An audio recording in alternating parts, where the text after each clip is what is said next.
Megan, it's no secret that I'm a maximalist who loves luxe clothing and home goods. It's also no secret that I'm a minimalist who also loves investing in a handful of small luxe things that will last in service for a long time, especially for my house. And we both love a good deal, which is why we both become obsessed with onequince.com, a one-stop shop for curated luxury goods shipped direct from the world's best specialist factories. Quince partners with factories that produce well-known luxury brands and that demonstrate a commitment to high production standards, fair wages, safety, and sustainability. They also focus on essential products with low design costs. Think cashmere crews, super soft fleece pants, and the down comforters and hotel quality sheets that I stocked up on for my new house. I've also been doing some back to school shopping to stock up on fall essentials for me. A new denim shirt, everyday gold hoop earrings, and a super cute crossbody bag.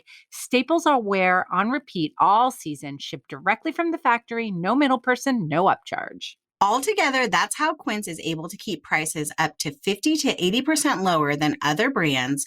Real Simple, In Style, Fast Company, Refinery 29, and Fortune all agree with us. Quince is a game changer. Take advantage of a brand new offer just for our listeners. Get 10% off any purchase of $100 or more with the code FEED10.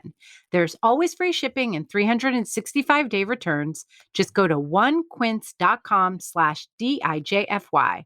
That's ONEQUINCE.com/DIJFY, short for Didn't I Just Feed You? Quality shouldn't be a luxury. Try Quince today.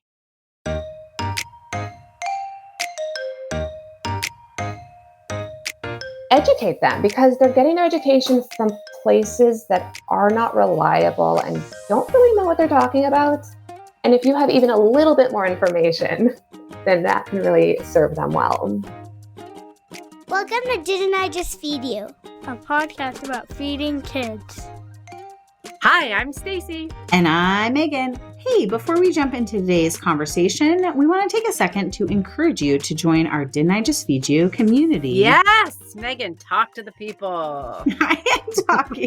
Do it. Because I want to make sure that everyone knows that there's a free listeners group, and to join, all you need to do is share your email address. It's honestly just like when we were on Facebook. It's true, you guys. We asked for your email there too. It doesn't go to any big company, just we keep it. And I would say it's just as easy. We'll put a link in our show notes, or go to Instagram where we're at Didn't I Just Feed You, and find the link in our bio. Click, enter your email, and boom, you're part of our free listeners group, the coolest and most helpful place on the internet. It really is. And hey, guys, if you're able to comfortably support Didn't I Just Feed You in our efforts to publish free weekly episodes, we'd, of course, love to welcome you to our community as a supporting member also. Supporting members can pledge their support monthly or annually, and they receive awesome perks, if we do say so ourselves. Mm-hmm. 2 exclusive episodes every month. We used to call them minis, but They're so not mini. they're so juicy. Live quarterly events, lifetime access to a private Instagram feed, and a huge quarterly giveaway. The one coming up for the holidays is going to be epic. And you know how we love transparency. So just so you know, all the funds pledged by our supporting members get reinvested in growing Didn't I Just Feed You and making it as helpful and accessible a platform as possible. We're working on adding a video component, being able to provide transcripts, and launching classes, a whole lot for our little team. So we need and deeply appreciate your support. Okay, so speaking of our community, we're going to move on to the topic of the day, because this one has been a long time requested topic by our listeners. I mean, honestly, we probably should have broached this a million years ago, but I'm in it so deep, and it's such a personal topic that I kept kind of getting turned around. And then Megan was like, Billis, we just got to do this. We got to jump in and talk about feeding teenagers. Yay! I'm excited to talk about this because Ella is 9. Okay, she'll be 10 in January, right? She's my oldest, so she's the one who I experienced all the first with. Yep. And even though she's not quite a tween, though she seems excited to be, we're already like experiencing the push and pull of her growing autonomy and my growing concerns about her nutrition. So we're going to touch on a lot today, and our thoughts that come up here in this conversation and how people respond to this episode. We can dig deeper into different areas. Yes, I do feel like we needed to start by taking the 10,000 foot view, as they say. It's just such a huge topic. But I felt like everything that our guest Bracha said, I had like 1,000 other questions to ask in like a million directions. So I'm just super excited that we just starting with this broad overview. We have an amazing guest. We were thrilled to invite on Bracha Kopstick today. She's a registered dietitian who specializes in adolescent nutrition. And what she says is that she helps parents feel calm and confident raising tweens and teens to have a positive relationship with food and their body. That was a big promise. Wow. Wow. I guess she's basically a superhero. But Bracha also says, there's a lot of contradictory information about feeding kids. And her goal is to clarify and educate parents so that they can raise adolescents with a positive relationship with food, free of shame and guilt. She believes that by addressing nutritional messaging at this stage of growth, adolescents can learn to eat free of guilt and shame, grow into mature adults with interests that go beyond food and their appearance. Yes. Right? I mean, could we have someone better on to start us off? I don't think so. I have a strong sense that there'll be many more episodes about feeding teens that kind of drill deeper into different issues because there are so many of them. But I think that I want to start by just taking a breath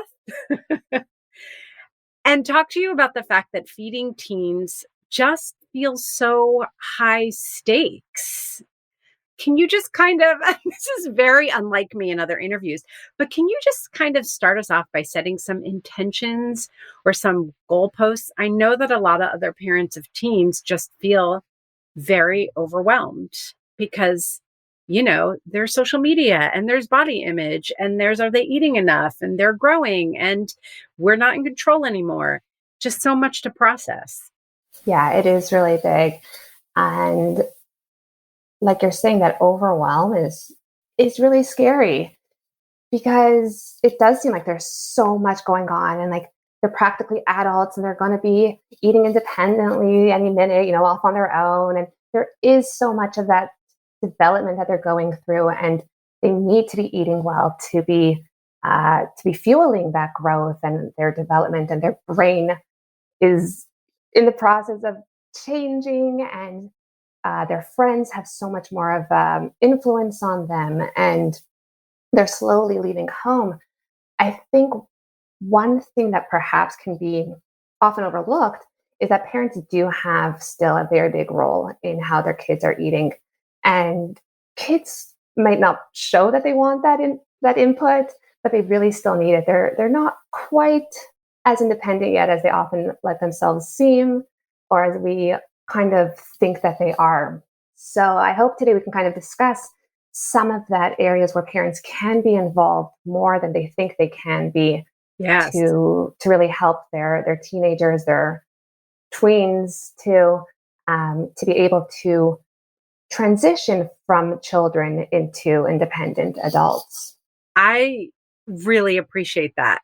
I do also have to say that if you had told me, and parents have more control, talking about even my 11-year-old, but when they're 7, 8, 9, I'd be like, great. Like, I love having control. But there's something about having control with a teenager that's actually a little bit scary because, again, the stakes feel so high. I'm afraid that when I try to not exercise control over what he eats, but when I try to exercise some of my influence, I feel like maybe I'm doing it wrong. I think that something that parents in general don't talk a lot about, I used to talk about this in the context of picky eating with younger kids, but it's so difficult not to project your own issues onto how you feed your children, right? That's where we're coming from. We're coming from our own relationship with food. And when you can just manage what you put on the table and what your kid eats and what your kid has access to, if you're aware of that, you can kind of override it and, make decisions that you feel like are the right ones. But when Isaac is my 14-year-old, when he's out and he tells me what he's eaten and I feel anxious because I feel like it's not enough or it isn't nourishing, it's hard not for that to not come through in our communication. I mean, and that's another aspect of it, right? Like I actually have full conversations with my kids where I'm not just like planning the conversation and presenting and then going into my room and like crying or being anxious. Like Mm-hmm. he's a real person, like he's a grown Yes. up. Like it shows, he can tell, he can read between the lines of how I feel. It's intimidating. Yes. Yeah. Because they are getting a lot of information from other places Yeah. and it's not at this point anymore just from you. So, Ah, yeah. that's what So I have there to is say a about back that. and forth for sure. Okay, so then talk to us about where can we influence our kids and how should we? I mean, I can give you a couple of examples, concrete examples we can work off of from my experience. One is that I don't feel like Isaac eats enough, period. And he's super thin, and that shouldn't even be a factor, but that's my own issues, right? Coming in, like thinking about weight in relationship to health and not being able to separate that. So like there's an example when I don't feel like he's eating enough to nourish him. Like what can I do? So first off, if you want to, the weight is an issue and you are concerned about that, I would suggest, going to the doctor or monitoring their weight to a certain extent, those yearly check-ins when they get their height and their weight, are they following their growth trajectory? Okay. So that can be just like, first off, a way to kind of reassure yourself that their growth is appropriate and Yep. following their own personal needs. That would be first off. And then when it comes to eating enough or eating the right amount for themselves, if your teen, your tween is eating frequently, if they're able to get a variety of food, and we're talking over the course of a week or so, it's not day to day, it's not meal to meal. Like if you're focusing on each meal and each eating opportunity, yes, you're definitely going to stress about what's involved in that. If you're able to look at it a bit more of like a wider spectrum of their overall eating, that is often a better gauge of what they're eating and the amounts they're eating. So if you are confident that your teen, your tween is eating frequently, they're eating meals, they're eating snacks, there is some bit of variety in each of those, even if it doesn't seem the right amount to you, they very likely are getting enough for what they need. If they're eating in a way that respects their body's needs, so like not being pushed to eat more, not being dieting, not feeling like you need to restrict food. So if they are eating to their hunger, to their fullness levels, you can generally be reassured that they are eating appropriately. I really love that. I feel like that's advice my pediatrician gave me when my kids are really little, like just looking at the whole week and not looking at a single day.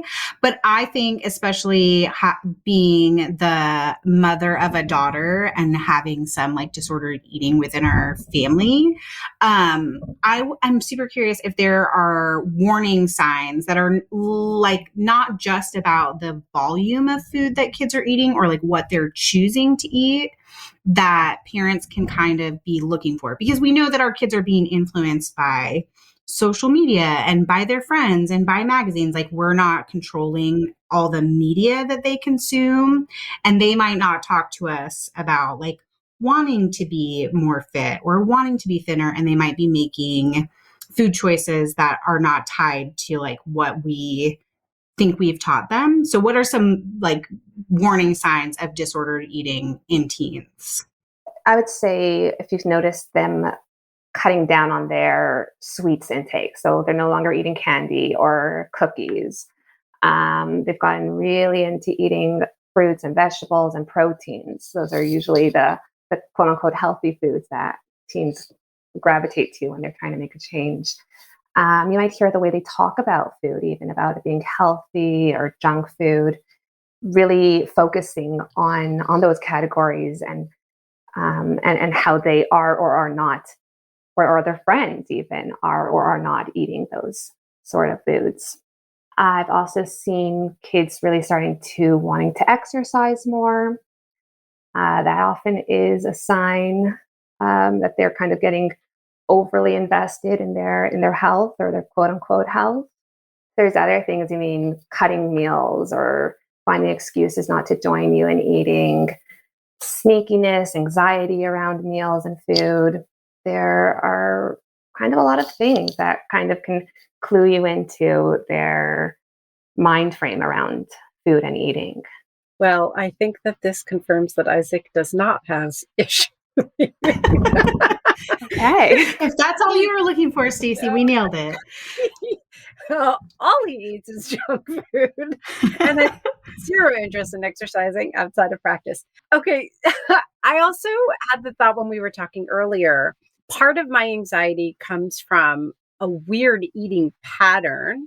And I've shared this with our listeners in our listeners group, and it seems like there are a bunch of teenagers who have this pattern where he barely wants breakfast. I try to just get him to eat something small, and he gets that. Like, I know it feels like I'm forcing him, but I'm like, even just a bite, I don't care what it is, like a cupcake. And like, just eat something because you're going into the day. I mean, obviously, cupcake's not ideal, but I'm more comfortable with that than nothing. And then I have no idea what he does at lunch. It's very dependent on what's available. Like, Isaac is very much someone who, if what's at the cafeteria is gross or not what he feels like, he just won't really eat, or he'll grab a salad and whatever. If it's something good, like yesterday, they had breakfast for lunch, French toast sticks. He, I'm sure, ate plenty. Then at dinner, then he comes home and he snacks voraciously, obviously. So then at dinner, he's not as hungry because we eat a little early. And then at 11 o'clock at night, without fail, he's starving. And he's pretty good about leaving his dinner. Like, if he hasn't finished dinner, he'll start with his dinner. But often it's just like snack-tastic voyage, like well into the late night. Like, that's his pattern. So it seems kind of heavy on the like afternoon and evening. Is this, I don't want to use the word normal because I know there's so much variation, but are these kinds of eating patterns that might seem erratic to us when we're so used to feeding our little ones like breakfast, lunch, dinner, 2 snacks?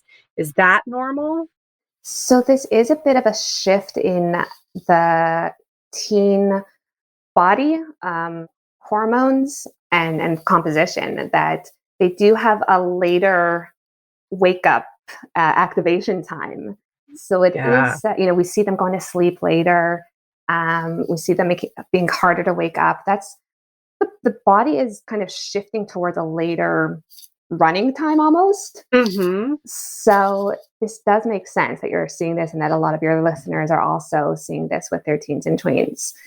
At the same time, we know that when you don't eat a lot or enough during the day, you do need to make up for it at the end of the day. So yes, it's natural. And we can also kind of shift away from that if kids are able to eat more or better during the day as well. Do you have tips for Yeah. persuading them? Here we go. Back to the influence and what we can do. Will you talk to us about that?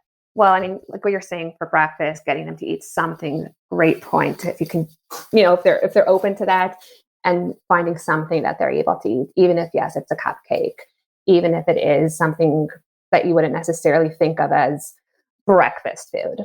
And then encouraging those snacks during the day. So, even from breakfast to lunch, that might be quite a large gap of time. Do they have time in school that they can eat a snack? Do they have time between lunch and home that they can get in something else that they're eating or something else to eat? Even what they're snacking on at home, like you say, he's just snacking the whole time he's home before dinner. Can you make that snacking times like a more concrete timing?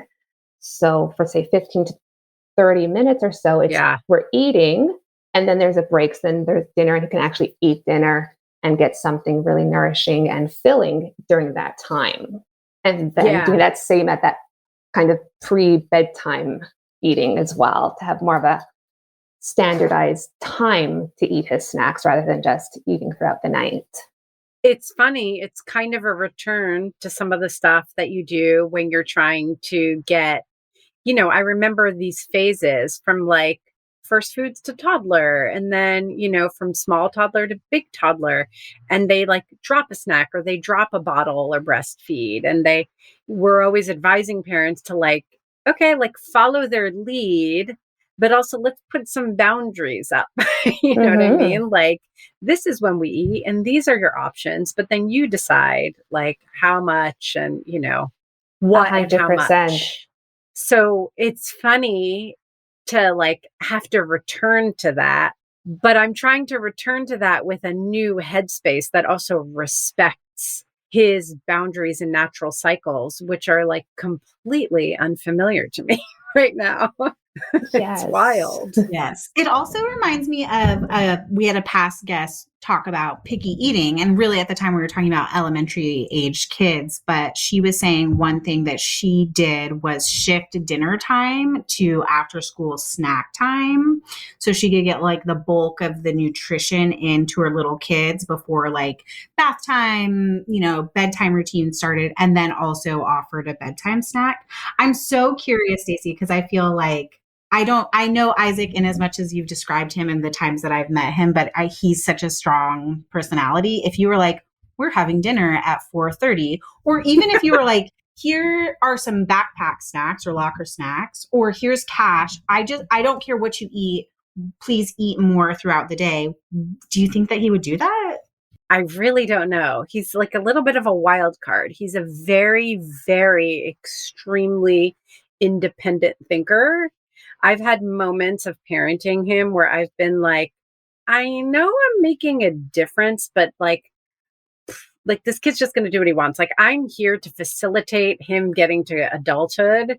He's like, can you just like cover the basics? Because I got stuff to do, places to be in life. Like, I'm just here to facilitate. I really don't know, but I can tell you that what has worked for us is really just eating convenient for him. And sometimes I feel like we've had these moments where I've been like, I don't know, I feel like a little disrespected. Like, that's my cash you're spending. Or like, Uber Eats shows up at my door. I'm like, whose money, But I can deal with those things and put boundaries around those and let him know that like, yes, like what do you want, these convenience foods that are single-use plastics and cost a lot more money, but it's cheese already cut up? Fine. Like, I'll do that. Like, do you need a little cash to go on a break? And instead of just drinking a matcha latte, like also get a piece of fruit or a croissant or anything. So I do think that making things as convenient as within our means is helpful. Yeah. Can we talk about social media? And teens? Please. Okay. I mean, I have no expertise here, but I feel like, as a 37-year-old mom, I get on Instagram, or the kids are probably more into TikTok. And they, not even people promoting weight loss, although that comes up on people's explore pages. Yeah. But like the images of like, it's mostly thin women dancing, making TikTok videos. And like, how is there a way that we can like influence our teens by sharing other accounts that are like positive food influences or positive body image influencers? I'm just so lost as to how to set better boundaries around social media as an influencer. Yeah. So like you said, sharing those accounts, I think I've seen the kids and teens who I work with, they are really open to this. Some of them are so excited about this about being body positive, seeing people in different bodies and shapes and sizes. They are willing, I think, to see these accounts. They might not always be ready to see it for themselves. Yes. Or follow them, but they'll look. Exactly. Yeah. And that looking is very beneficial, because the more they can see someone in a different body size or shape, the more comfortable it becomes to recognize that people are not all one size or shape or Yes. color, so the more you can keep on sending those is really helpful. And what do we do when we hear our kids kind of buying into the harmful stereotypes about like body size and weight and food? They roll their eyes at us, but you're saying that they're listening. So is it important to say something? It is. Yes, of course it is. And like, what do we say? What are you saying? Exactly. So first off, because back to social media, talking about filters, which they know exists, but still like talking about the filters, the face tuning, the posing, all the magic of social media. Keep reminding them that. Talk about it. Yes. About them experimenting with themselves, not using those photoshopping or the filters because what I find is when we get used to seeing ourselves with those filters, it gets really uncomfortable seeing ourselves in real life. Yes. Yeah. So, talk to them about that. Talk about who are these people giving them this health advice, this food advice. This is a 14-year-old girl who decided that she wants to eat peppers instead of bread. Like, yes. She doesn't know what she's talking about. Yeah. Yeah. So talking about food and what it does for us, why we need to eat certain foods, why bread is healthy, why we need to eat fat, why it's not a bad thing to eat cake or cookies or chocolate or candy or, whatever food is the bad food of the day. Educate them because they're getting their education from places that are not reliable and don't really know what they're talking about. And if you have even a little bit more information, then that can really serve them well. Yeah, one of the things I've been thinking about with my, almost 10-year-old is how we talk to her about what reliable sources of information are, not just for food and not just for diet, but like for everything. And I think it mostly comes up in the moment when my younger son will be like, did you know that this happened? And we're like, I'm pretty sure that you got that information from a YouTuber and that's not real. Yeah. And then we do research together about like what is real and reminding that like not everything you read on the internet is actually true. And some of it's storytelling. I think kids are becoming savvy about media literacy and parents and schools too. But I do think that there is a kind of wall that kids hit when it comes to social media and themselves and their friends, where suddenly like they suspend their belief in all these things they know about how media is made. And it's like, well, she really looks like that. And all those people really were out together and I wasn't. And it just gets very personal. So finding ways to like speak broadly about media literacy, but also like Bracha, like you were saying, like to also talk about specifically like face tuning, filters, and how it applies to people and how they're presenting themselves on social media as well.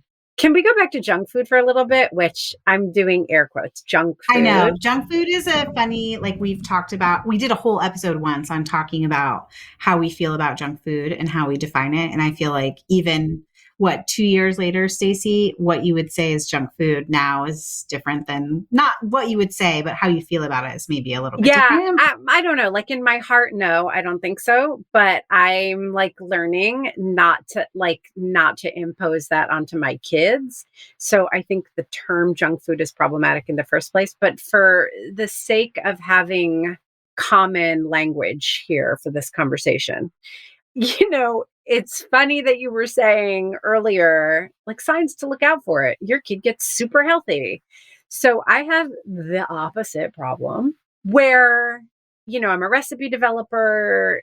Like, I was always of the mind that like, if we're going to have cookies in the house, I'll just make them homemade. So my house wasn't restrictive, but I really didn't buy tons of like pre-packaged cakes and cookies. Megan and I have talked about this. I'm not huge on candy. So like candy is never tempting. I love candy. I do too. I am huge on candy. Yeah. So like I'd have ice cream and then like homemade stuff, and since I'm not a huge baker, it wasn't like there was homemade stuff every day. Mm-hmm. But as my kids got older and both I learned and their appetites changed and they had access to other things, they would ask. And I've tried to be like super cool about it. Like, sure, like So now in the cabinet, which just relative only to me prior, not comparing myself to anybody else, nor should anyone else compare themselves to me, like to have like Oreos and Sun Chips and Mint Milanos and ice cream bars in my kitchen right now, which I do. That's just what's in my kitchen this week. That's a change for me. And it's like, yeah, but it's around. Let the kids eat what they're going to eat. Like they'll regulate themselves. Okay. So my kids, well, my older kid especially, like doesn't particularly regulate himself. He loves all that food. And like I said, he'll have like half his dinner. He'll leave dinner there. He might finish it at 11. He might not. And then he goes in and eats like a whole bag of Sun Chips or Doritos or a whole sleeve of cookies. And it's uncomfortable to me, and I keep waiting for it to regulate, and it doesn't, and maybe it is regulated and I'm the one, it's the way I'm seeing it that's the problem. So can you just, I guess we're going to turn this episode into a personal therapy session for Stacy. Here we go. Therapize me. Okay. All right. Yeah, I'm ready. I'm ready. We'll do this. Let's do it. Okay. So first of all, when we see kids eating the full bag of chips or the sleeves of cookies, it often is because they are hungry. So they are filling up on food because they're just physically needing the energy. So, like you said, he's leaving half his supper and going to eat these foods. So we want to kind of figure out a way to allow the kids and teens to be eating food that is filling and nourishing, and also these other foods because it tastes good. It is it's sweet food that kids are naturally drawn to because that means it's a high energy food and the body needs high energy foods because of all their growth and development they're undergoing. So we really want to figure out a way that we can get them both eating nourishing and tasty foods. Yes. And what I like to do is going back to that kind of like how we were talking about before, that more structured eating. So having these foods at snack, having them at dinner time, along with those more nourishing, nutritious foods, almost like eating dinner and cookies on the same plate. Oh, that's interesting. Because I was just going to say, like, how do I do that without saying things like, which I've been trying to avoid saying, finish your dinner. Mm-hmm. And then you can eat whatever you want tonight. Because that really is how I feel. Like all joking about like me projecting and therapizing aside, like that really truly is how I feel. I mean, Isaac's like an active, tall, thriving kid. I'm not actually worried for his health as much as it really does make me uncomfortable that it feels like there's a massive imbalance. But if he like eats his dinner, or I'm saying dinner, but I just mean those kinds of foods that I'm serving at dinner. At some point in the day, like I don't care, like knock yourself out. Kind of wish I had the metabolism to do it. Like I'd eat dinner and then whatever I wanted at 11. But like I find myself being like, finish dinner. And he's like, I'm not hungry right now. Mm-hmm. And then I'm like, what? Okay. Like I can't force a 14-year-old to eat when he's telling me he's not hungry. That seems worse. So is it really just being like, is there an enforcing element here? Like, is there a gentle way to enforce, or is that just backfire? Yeah, I don't see any way to force because that really takes away that autonomy that we are trying to help kids and teens develop. We want them to be able to trust themselves to know when they've eaten enough. So I really just got to trust him. Yeah.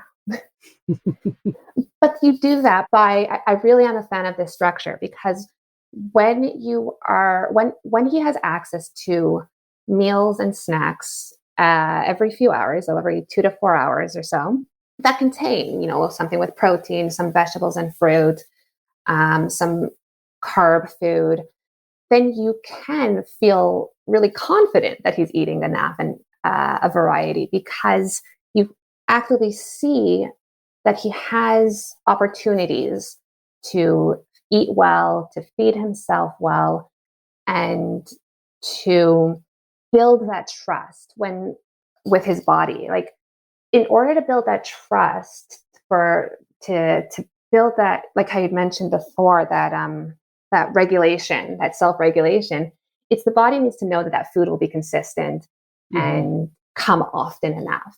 So if we are eating every 2 to 4 hours a good, nourishing variety of food, that's when you build that trust and that knowledge that I can depend that this food is going to come. I don't need to eat the full bag of Doritos now because I'm having a little bit now and I'll have a little bit later.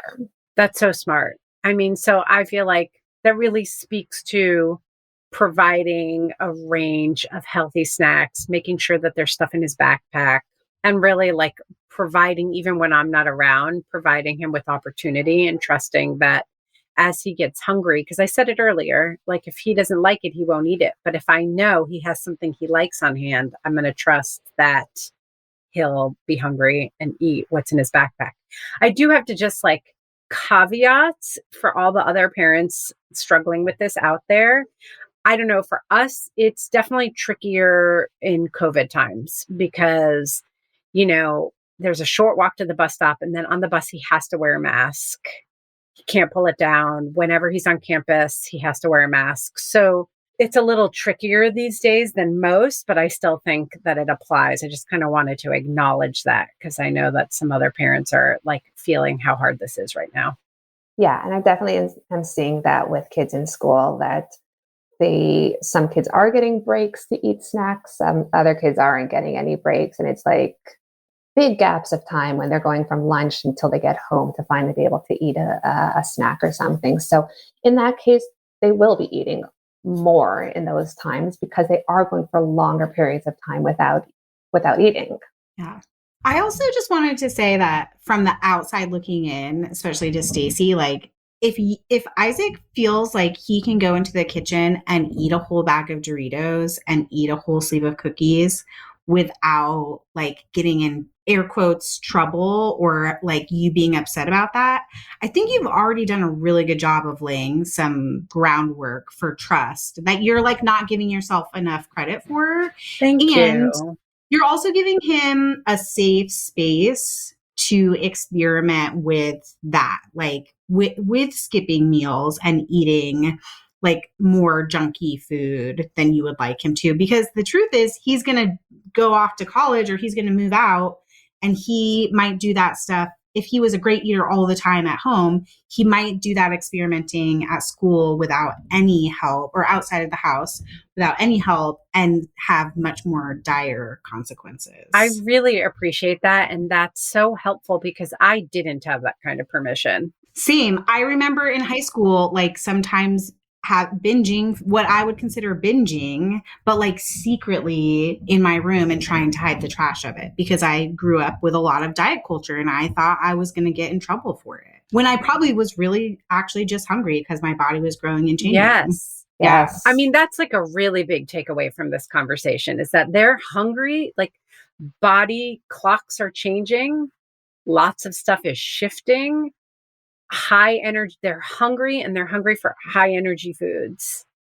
Like that alone, if we can just keep that in mind as parents, that actually just brings me so much comfort because it gives a context for understanding the choices he's making instead of me getting in my head and believing that the choices he's making are about something, just purely psychological or something that I've done, or do you know what I mean? It's not personal to me.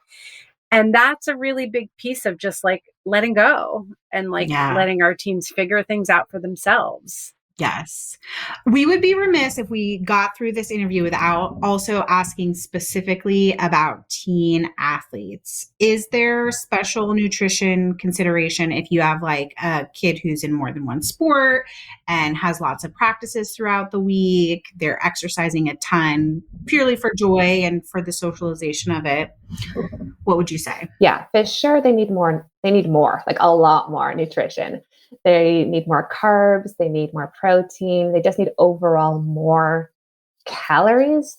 So adding in more snacks, adding in fuel before the activity, after the activity, depending on how long the activity is, maybe they'll even need something while they're being active. Just because there is that amount of energy that they're utilizing while, again, being in this stage of growth that already needs so much extra nutrition.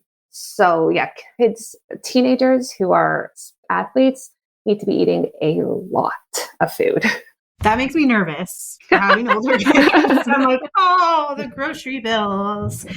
All right. Before we let you go, is there anything that we didn't ask you about that you would want our listeners to know about nutrition or feeding teens or about your work? I think we've spoken a lot about food and eating, and I know a lot of people get hung up on what they're actually eating and is it healthy, is it not healthy, is it nourishing them? And really, I believe that it's so important is how kids and teens feel about the food they're eating. When we are able to give kids and teens the opportunity to eat without feeling guilt or shame or negative emotions from eating, that's really so important, the biggest part of eating, because no matter what they're eating, eating is part of our life and we shouldn't have to feel negative emotions from doing that.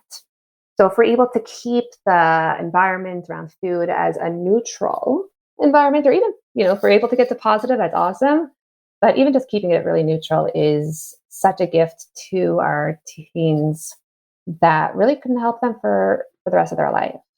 Yes, we love that. We talk so much about family dinners and how we want and bringing food joy back to eating as parents too, but to remember that teens need that too is so important. Food joy. Love Food it. joy. Yes, food joy. Bracha, thank you so much for coming on.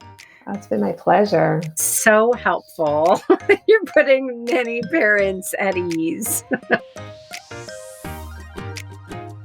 I love all of Bracha's advice. I feel like you've been talking a little bit about this recently on your Instagram, but there's definitely like some alignment in advice about like feeding toddlers and even feeding babies. Like when I was breastfeeding, my pediatrician gave me the best advice, which was to look at the whole week and not just like days here and there. So there's so much like alignment between toddlers, feeding little kids and feeding teens. Yeah, it's so interesting to me because Isaac was not a picky eater. Yeah. Ever. He was dreamy. I really probably owe a lot of my early career confidence to him. Look what a wonderful job I've done. How far they fall. But he really wasn't a picky eater. Of course, there are exceptions, but generally speaking, a lot of times picky eating phases, when they aren't chronic, when they aren't related to sensory issues or other developmental challenges, it's really about kind of power and autonomy and the things that you were talking about earlier when you were, Megan, talking about Ella. And I feel like all that stuff comes back up again when they transition to teenagehood. Who gets to be in control? Who says what's good and what's bad food? Like, this is my body. You can't tell me what to do with it. Like, there's so many parallels in what's happening developmentally. So it makes sense that there would also be these parallels in how those play out around food and eating. Yes. It just feels like the stakes are higher because these teenagers also have access to Instagram. And a lot of them have their own money. And so they have the means to make their own choices about, what they eat, whether it's like fast food or they want to get into supplements or something that maybe doesn't align with your personal values. Totally. And even, Isaac called me the other day and he was like, I'm going to just go to the gym because a couple of his friends wanted to go work out after school. Well, side note, when I called him later, I was like, are you working out? He's like, no, why would I work out? It looks hard. He was just like, I'm just bouncing on the bouncy ball while they work out. Yeah. So anyway, that's an aside. But he's with kids who are working out. Like, do 14-year-olds know how to work out safely? And what are they doing? And what's their goal and why? There were just so many questions in that for me. Also, questions you feel like you can't ask. I feel like I get snappy responses from Ella sometimes, even when I'm like, oh, did you not enjoy lunch today? because it came back like pretty much exactly how I packed it. What's the response? Oh, so many things where it's like, well, mom. Yeah. Yeah. It's hard. So, I do think that it's helpful if you're a parent of a teen to just remember what worked. Because there really is, I mean, we say this all the time. We had done a whole series on picky eating back when we first launched 2.5, 3 years ago. And we've always said this, there's no one size fits all solutions. So, parents, jog your memories. What worked before? What do you think would work now? Trying different things, being patient, and then remembering that all of this is normal. I appreciated that Bracha gave us a couple of things to look for, red flags, and like Yeah. outside of that, you have your pediatrician to consult to. Don't worry to your kid. Don't make it dramatic. And just remember that this is normal. Yes. And parents of toddlers, man, keep notes. That's all I got to say to you. Yes, the things that Keep worked notes. when they were little are going to come back to save That's you. right. When they're Write older. a playbook. You're going to need it. My favorite takeaway was, well, there were two. One, the thing of we have to remember again at many phases in feeding our kids that sometimes they are genuinely actually hungry. When they want to eat that bag of Doritos or that sleeve of Oreos, it is because they are hungry. And we like expect it when they're a little bit younger and we're like expecting them to have growth spurts and we're really tracking that stuff. But as they get into their teen years, we're less aware of their growth and when they might be having a growth spurt because we're not dressing them every day, right? So we're not like expecting it. So I love just like sometimes they're just hungry, but also, and this is the other takeaway for me is, and we talk about this with picky eating. We talk about this with getting our kids to eat more vegetables. We talk about this with like school lunch troubleshooting.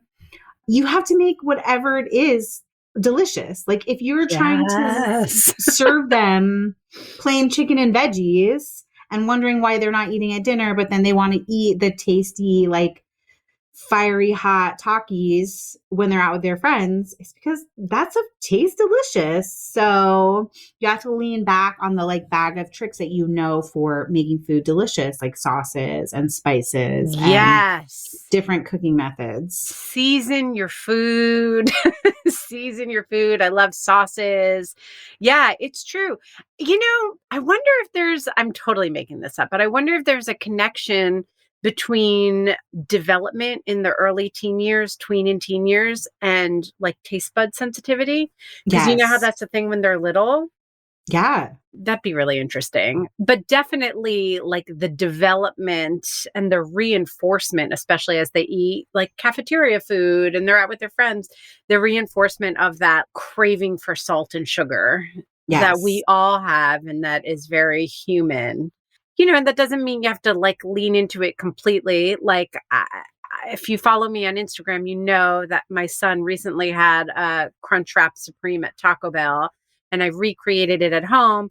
And he was like, it's good, but it wasn't as flavorful to him as Taco Bell. Yeah, it probably was not nearly as salty. Probably and not. Greasy. Yeah. And so like, but like there was a reason why I made it homemade instead of ordering it from Taco Bell. I felt like it was healthier. I could control the ingredients. And yeah, of course, also teenagers are going to always want to stick it to you. So there was a little bit of that, I'm sure. Right? So you don't have to lean into it in a way that makes you uncomfortable, but like still he ate that more than he would have eaten like a simply grilled piece of chicken. You know what I mean? So like make what they like. Make it good, right? We have a lot of episodes to help you make it good. Is that a tall order? Is that a I'm also thinking, my mind starts going, okay, well, like if he loves a Crunchwrap, why not like a giant taco nacho salad? And then you can put cheese sauce on it. Totally. And like, when have we not solved some kind of dilemma without putting cheese on it? Cheese sauce. And I actually made, and we'll include the link in the show notes, I made a new cheese sauce recipe. So I was like, I had a lot of things going that day and I can make cheese sauce just like, I don't follow a recipe. I started with a roux and it got a little too brown for a cheese sauce, in my humble opinion. And then like I wasn't paying attention and then basically it broke. And I was like, oh, I could fix this, but I don't feel like like this is for a Crunchwrap Supreme at home. Yes. Like I'm not going to like, so I just like very quickly was like nacho cheese sauce recipe, like just to see if there was one that I could make really quickly. And I found a recipe that I'd never seen before by J. Kenji Lopez Alt at Serious Eats. Yes. Where basically all you do is you toss some shredded cheese with cornstarch just to coat it, right? Mm-hmm. And then you melt it with evaporated milk. That's it. A little bit of hot sauce. I'd never done that before. It's like the jar of queso cheese sauce in the best way. Like I'm listening to you talk about me. We'll make cheese sauce on a weeknight too, but for a Crunchwrap Supreme, because there's so many components, that's one where I would totally just like buy the best quality jar I could. I love that you made it. Well, because it just, good on you, I don't know, Billis. the jars of cheese. I've never purchased a jar of cheese sauce. Okay, well, we'll get you there. We got you buying frozen chicken nuggets. Those who follow our private community Finsta know that Stacy, who said she'd never bought chicken nuggets in her life, has made her favorite recent purchase of frozen chicken nuggets and now has a favorite that she's eating for lunch on the regular. Yeah. So the cauliflower ones are mine. And then I bought the Bell and Evan ones to make chicken and waffles as a teen breakfast, which by the way, kind of worked. But anyway, if you're on our private Instagram. We'll link to your Instagram for the chicken and waffles because you gave like a full report on that. It worked, but not in the way that not in the way at all. Or the way it was intended, I guess you could say. But like that's the example, chicken and waffles, Crunchwrap Supreme. I mean, like these are not recipes I'd be pulling out like when my kids were young or that I'd pull out for me and my husband. But they taste good and they're getting him to like eat. And he ate chicken in the morning. Fantastic. When you could like barely get him to eat a bite of toast. Literally nothing. Yeah. Like he's like, just like, I'm fine. Yeah. So anyway. Yeah, and that's a great example of like the tasty plus nourishing. Like you found a way to get him some protein in a way that fit your like ethos around food, right? Like maybe you don't love frozen chicken nuggets, but if you can do the cauliflower ones and they'll eat them, that feels good for your family. Listen, I'm taking so many notes. This week, I can't make anything that Ella likes. Like all her favorites, she's just like, I'm tired of tortellini. I'm tired of burgers. So I'm like, okay, we're making chicken. I'm making chicken noodle soup tonight because she promised she would eat that. How about lasagna? How about lasagna? Chill. There's so much stuff I want to make, but that's another episode. That is another episode. All for right. all the fall cooking. right. All the fall cooking. Okay, so this is like a really one of those times where we need to hear from you because feeding teens is like this huge topic.